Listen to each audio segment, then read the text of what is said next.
Hello বন্ধুরা, শেলিশ food স্টাইলে তোমাদের সবাইকে আরও একবার স্বাগত জানাই।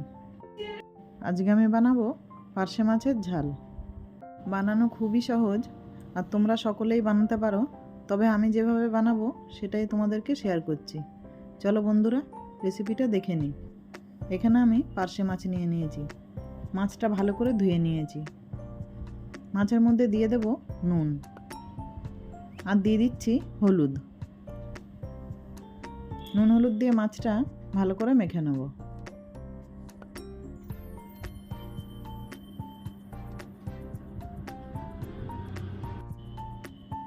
হাতে করে বেশ ভালো করে মাছটা মেখে নিয়েছি।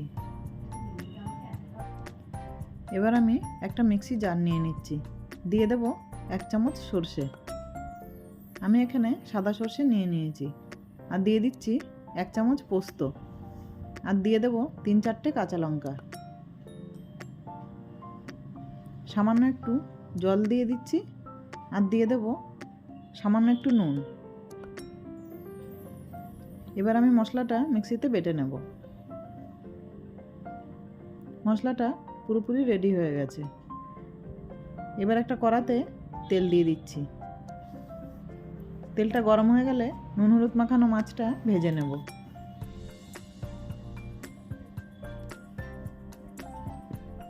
মাছের এক সাইডটা ভাজা হয়ে গেছে, মাছগুলো উল্টে দেব।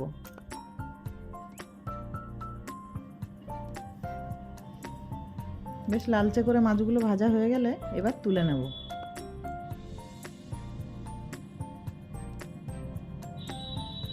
বাকি মাছগুলো এইভাবে ভেজে নিয়েছি। ওই তেলের মধ্যে দিয়ে দেব কালো জিরে। আর দিয়ে দিচ্ছি 3-4টে চেরা কাঁচা লঙ্কা। আর একটা টমেটো মিক্সিতে বেটে রেখেছিলাম, সেটা দিয়ে দিচ্ছি।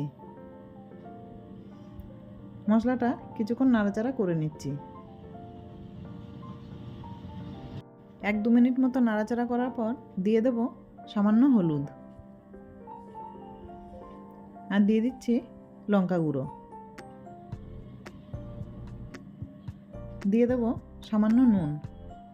নুনটা আমি মশলায় আর মাছেও মেখে নিয়েছিলাম, তাই একটু বুঝে দিতে হবে। এবার মশলাটা কষিয়ে নেব। মশলাটা কষানো হয়ে গেলে দিয়ে দেব সর্ষে আর পোস্ত বাটাটা। সর্ষে আর পোস্তটা এবার একটু নাড়াচাড়া করে কষিয়ে নেব।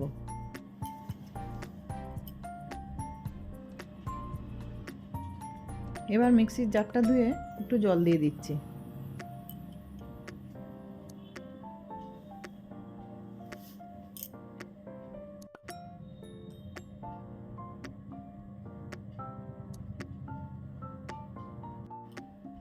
আবার একটু নাড়াচাড়া করে মশলাটা ভালো করে মিশিয়ে নেব। এই সময় দিয়ে দিচ্ছি 1 গ্লাস মতো জল। একটু নাড়াচাড়া করে ঝোলটা ফুটিয়ে নেব। ঝোলটা বেশ ফুটে উঠেছে। এই সময় ভেজে রাখা মাছটা দিয়ে দেব। মাছগুলো একটু ঝোলের সাথে মিশিয়ে দিয়ে এবার একটা ঢাকা দিয়ে দিচ্ছি। 8 থেকে 10 মিনিটের জন্য ঢাকা চাপা দিয়ে রান্নাটা করে নেব। 10 মিনিট পর ঢাকা খুলে দেখে নিচ্ছি। দেখো বন্ধুরা, ঝোলটা বেশ শুকিয়ে গেছে আর মাছটাও ভালোভাবে রান্না হয়ে গেছে। এই সময় দিয়ে দেব কুচনো ধনেপাতা। এবার গ্যাসটা অফ করে দেব। রান্নাটা কিন্তু পুরোপুরি হয়ে গেছে। এবার একটা প্লেটে সার্ভ করে নিচ্ছি।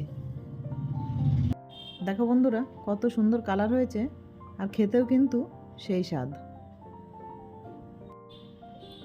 বন্ধুরা, পার্শে মাছের রেসিপিটা ভালো লাগলে একটা লাইক দিয়ে দেবে আর কমেন্ট করে জানাবে রেসিপিটা কেমন হয়েছে। দেখা হবে পরের ভিডিওতে। নমস্কার বন্ধুরা।